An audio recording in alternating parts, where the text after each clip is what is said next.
let's just start with a new lecture, which is water quality parameters, part 2. So, in part 1, we studied about the physical parameters. Now, we'll be doing the chemical parameters. So, the very first slide which I have is that we can see that there is a glass of water, right? Now, if we look at this glass, it is perfectly clean, right? But what if it contains some dissolved salts? What if it has some toxic chemicals? And what if there are acids or bases in this? If we see, the acid also looks crystal clear like this. Can we say that acid is not there in this water? If we drink it, it will be damaging for us. Dissolved salts, like if we take normal NaCl only, that also makes the water crystal clear. So can we say that if that NaCl is not there? So here the water is looking perfectly clean, but it can contain these elements, toxic chemicals. For example, we have arsenic, we have chromium, we have mercury. So these are, chromium is Cr. These are very toxic chemicals, and we don't want them into our water because it's seriously harmful for our body, our different body parts like kidney, like liver. So these are toxic. That's why we call them toxic metals or toxic chemicals, like heavy metals. So these are the things that create issue. Now, what are the criteria? Why do we test, like how do we test these things? So we test these things on the basis of chemical analysis. So these come under the chemical parameters. So the chemical parameters represent the dissolved substances in water that cannot be seen with naked eyes. So the chemical parameters, so physical parameters were in which we were able to see them, right? We were able to see the suspended solids. We were able to see the turbidity. We were able to see the color, the sense the odor, sense the taste, right? So that's perceptible through our senses. So that was physical, and they can be removed with those like physical things only. But for chemical parameters, these cannot be seen. These are totally dissolved in water, and we can't identify if it is there or not. For example, we have salts, we have acids, we have bases, we have metals, we have organic compounds. So even if these are mixed, the water will look crystal clear. So these are chemical parameters that is not seen with our naked eyes. Now, the major chemical parameters that we test is dissolved solids, the very first one. We check for pH, we check for alkalinity, we check for hardness, we check for fluoride, we check for nitrogen compound, and also we check for chloride or chloride content, and sometimes we also check for oxygen. So if I get time, I'll be explaining each and every term in the lecture. So yeah, so let's start. So these are the parameters that we are going to discuss under chemical criteria. So the very first thing is, what are dissolved solids? The first one. So dissolved solids are the substances that dissolve completely in water and form ions or molecules. So these are the solids which are dissolved completely into the water, and these forms ions and molecules. For example, we have NaCl, right? When it goes into the water, it makes the form Na plus Cl minus. It will be dissolved into the form of ions, right? And sometimes, like if it is not getting dissolved, it will be settled in the form of molecule also, NaCl molecule, right? And then we have calcium ion, we have magnesium ion, we have F2CO3 acid, when it goes into the water, it can break into the H2 plus H plus HCO3 minus, right? So it can break into this, and then HCO3 minus further breaks into H plus plus CO3 2 minus. So like this is acid, carbonic acid, carbonic acid, and this forms carbonic acid is formed when CO2 gas is dissolved into the water. CO2 plus H2O, so it brings H2CO3, right? So this is a very common gas which will be there because CO2 is in environment, right? If water is open to environment, CO2 will dissolve into the water and it will form this acid. So more the CO2, more the acidic will be the water. And due to the climate change, we are seeing that CO2 levels are getting higher and higher as compared to what it was 100 years back.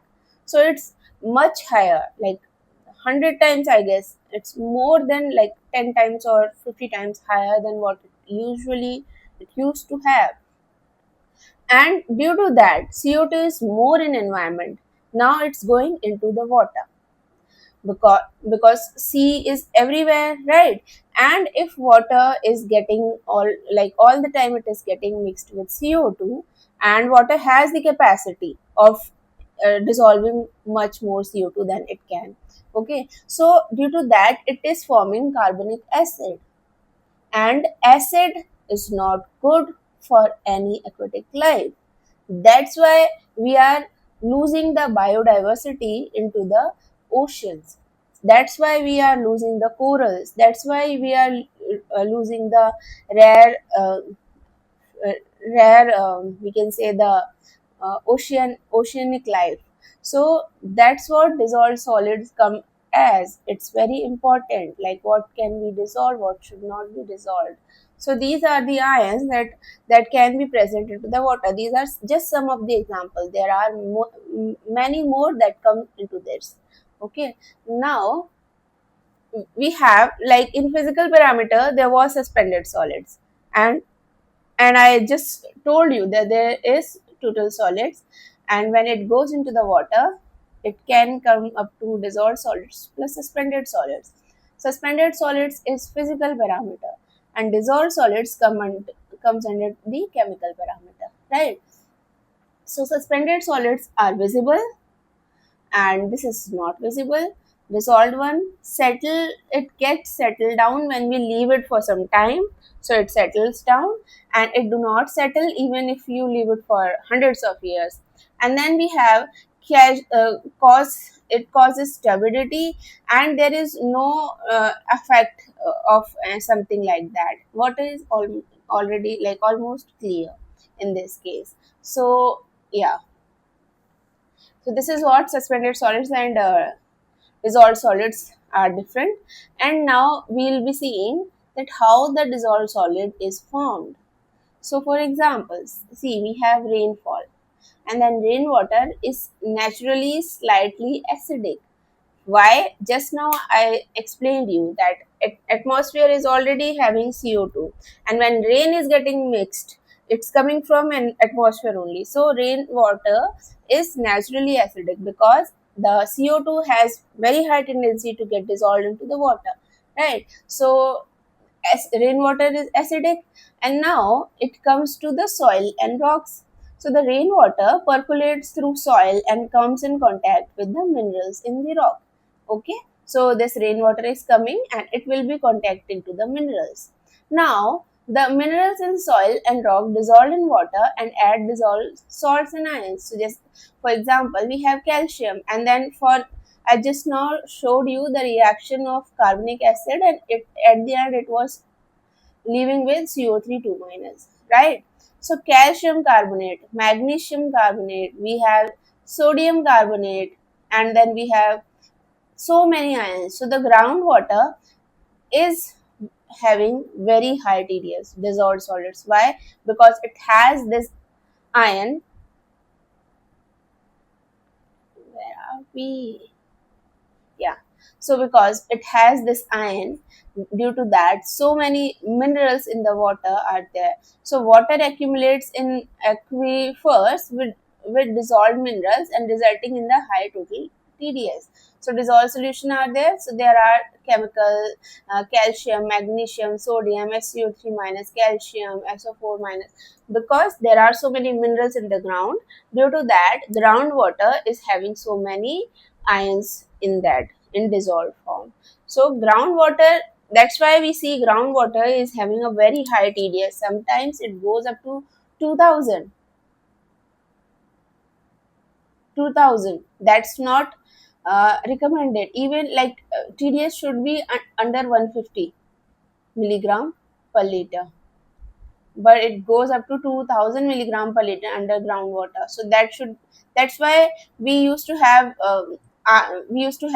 like RO in our homes. So RO, what does it do?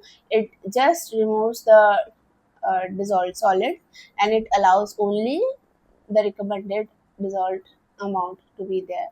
So that's how your dissolved solids are there. Now we see what is total dissolved solids, TDS. So total dissolved solids is sum of all dissolved substances in water, and the unit is in milligram per liter or ppm. Okay, so this is what TDS is. There is one more catch, like all ions are dissolved solids, but all dissolved solids are not ions, right?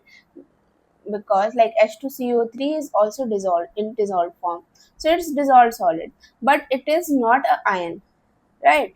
NaCl, it can be dissolved, but it's not in an ion form. But every ion is in dissolved form. So this is what it is. Now we have effects of high TDS. There will be a bad taste, there will be scaling in the pipes, there will be extreme health issues. If we have stomach issues, see, we are drinking high TDS water, that means it is having calcium, right? So high TDS water is one of the reason to have kidney stones, because this calcium is the one which is getting precipitated into our kidneys, so that creates kidney stones. So calcium, so that's why. And that kidney stones, we all know that it's very dangerous, and it can also be go up to the extreme cases where we need to just operate it, right? So calcium and other minerals are also there, so there can be extreme high health issues due to TDS, and then it's not suitable for drinking. You will not be able to get the taste, first of all, and then you will be having the very first issue will be your stomach will be upset with that. You'll have pain in your stomach. So these things will affect our body. So high TDS is not recommended. Now, how do we measure TDS? So for TDS, we have two methods. That is gravimetric method. That means we'll be evaporating and then weighing. And then we have TDS meter. That's like always, almost like in every house now we have. And then the RO maintenance team, if they come, they will also have a TDS meter. It's just a small meter. It comes like around 200, 250 or 300 rupees. We get it from Amazon. So it's that cheap. You just have to dip it in water, and it will give you the reading of TDS. In gravimetric method, what you will do is you will be having water which in which solids are there, right? Now in this, so here you have water. Now you will just put a funnel, and you will be putting a filter paper on this funnel. Okay, so and this water will go to this, right? So on the filter paper, whatever is in suspended form or can be settled, it will be remaining on the filter paper, right? This is filter paper. And the part which is dissolved will come into this beaker. Now this is dissolved solids, only dissolved solids, because suspended solids you have removed. This is what suspended solids. Now this dissolved solid you will be putting into the oven. Okay, and you will keep the temperature up to 105 degrees Celsius. Okay, for 24 hours. For 24 hours. All right. Now, after that, you will be seeing, and then before that, you will be having the weight of this beaker. You will be measuring the weight W1, which is nothing but your weight of beaker plus weight of the water, dissolved solid water, right? Then after 24 hours you will be having whole water will be removed, right? Only the dissolved solids were there that will be remaining. Okay, now only the solids will be on the wall. Little bit you will be seeing some crustacean will be there, right? And then you will be measuring the weight. Now it is weight of beaker plus dissolved solids. And then gravimetric method says that you will be having what is the weight of exactly weight of dissolved solids, that is nothing but uh, that's nothing but first weight minus second weight. That means in the first one we have water also, in second one water is removed, then only solid is there. So W1 minus W2 upon W1. So it gives the percentage of solids into the water. And water, for example, we took 50 ml beaker, right? So 50 ml beaker, or let's say we got the weight of 0.2 milligram of dissolved solids in 50 ml. So the unit will be 0.2 milligram per 50 ml. So it will be, unit will be 0.2 divided by 50, so it will be something 500. So 250 25, so 1 upon 250 milligram per milliliter, and then you can convert it to milligram per liter or gram per liter. So like this you give the unit of dissolved solids also. So the suspended solids also were having the same unit, milligram per liter. This is also having the same unit, dissolved solids, milligram per liter, right? So this is what TDS is. Now the second chemical parameter is electrical conductivity. So in this we have so the ions that we saw, the water can have, if water is having TDS, that means it will be having ions, right? And if the water is having ions, for example Na plus, Ca2 plus, Mg plus, Cl minus, SO4 2 minus. So if these are just example of the ions, if these are present to the water, so we are talking about electrical conductivity. That means electrons, right? Electrons will be taking part into that. Conductivity is nothing but the ease of current to pass into the water. So if the water is pure, if water is not having a single ion and electron needs ion to flow, it will jump from ion to ion and it will go, right? If there is no ion into the water, if water is pure H2O, there is no ions. Pure water means it's pure H2O, right? So it will not have conductivity. So if water is pure, there is no ion, the conductivity will be very low. And if we have ions there, so the electron has so many ions to jump from one to one and it will be creating the current. So if we have so much we have ions into the water, the conductivity, that means electron flowing capacity, can will be grown. So the current will flow easily. So this is what conductivity is. That means if there is high TDS, right? So conductivity is high,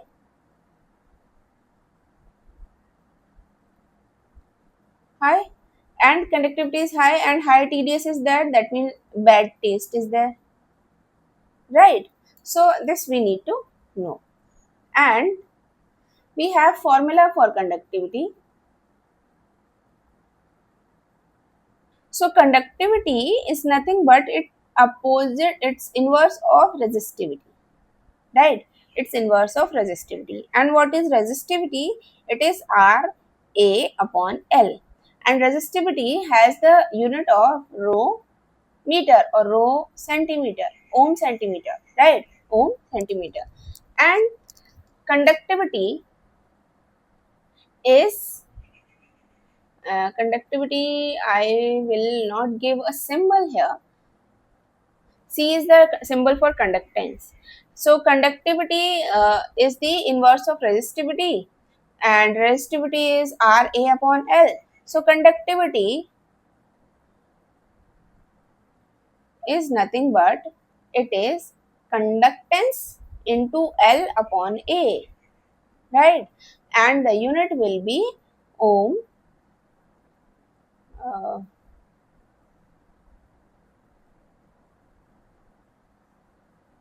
and the unit will be opposite of ohm. So it will be opposite of ohm is mho. So mho per centimeter. So this is the unit of conductivity, and its conductance into L upon A. So these are electrical terms, and we don't have to go into that much into this, but just we should know that electrical conductivity is depending on the TDS. More the TDS, more the conductivity, more will be the bad taste will be there. And yeah, so this is what conductivity is. Let's move to the next topic, which is pH. So the third thing that we have, third parameter, which is pH. So pH is nothing but it indicates the acidity or alkalinity of the water. It indicates acidity or alkalinity of the water, and pH is on the scale of 0 to 14, right? And the formula for pH is given by, pH is nothing but log minus log of H plus ions, H plus ions concentration. So where H plus ion is nothing but concentration of H plus ions. It can be into the milligram per liter, or simply we'll be seeing in the formula how we'll be putting that. So pH 0 to 14 up to pH 7, 0 to 7, it comes under the acid region. So it will be acidic. And from pH 7 to 14, it comes under the base region. So it will be base. Alright. So the pH is given by this. And also the unit, we should not put it in milligram per liter. We should put it in moles per liter. Moles per liter. Milligram per liter is not, we'll be putting here in this formula. We'll be converting it in the milligrams into the moles. Okay. And then it is H plus ion concentration. And similarly, see, H plus ion is nothing but it creates the acidity into the water, right? Similarly, there is OH minus ion. See, the water H2O, it can get broken into the H plus ion and OH minus ion, right? H plus ion is what gives acidity, and OH minus ion is what gives basicity to the water. So OH minus ion is also something, right? So we can get, similarly as we get pH, we can also get POH. and that's nothing but minus log of OH minus ions concentration, and then here also it will be put into the moles per liter, right? So this is POH and this is pH, and there is one more relation between OH ions and H plus ion concentration, that is H plus ion into OH minus ion is always 10 to the power minus 14, and the unit will be moles per liter square, because 2 moles per liter are getting multiplied, right? And yeah, if I take log both side, so log of H plus ion and OH minus ion, and it will become log of uh, 10 to the power minus 14, and then it will become log of H plus ion. Multiplication will be added into the log form, so it will be OH minus, and 10 to the power minus 14 can come in front, and log base is also 10 and it is also 10, so this will be 1, right? So it will be minus 14. So from here we get one relation, that log of H plus ion and plus log of OH minus ion gives minus 14, right? And what was pH? pH was negative of log of H plus ion, right? So if I put it in the form of, this is pH and this is POH, then it comes to be minus, see here I am putting minus, from here also the minus will be gone, so it will come to be 14. So this is a very important relation. pH plus POH will always give 14, right? And yeah, so this is how the pH relations are there. Yeah, and for we come to importance, and yeah, also a perfect water, a neutral water for drinking purposes. So what we recommend in pH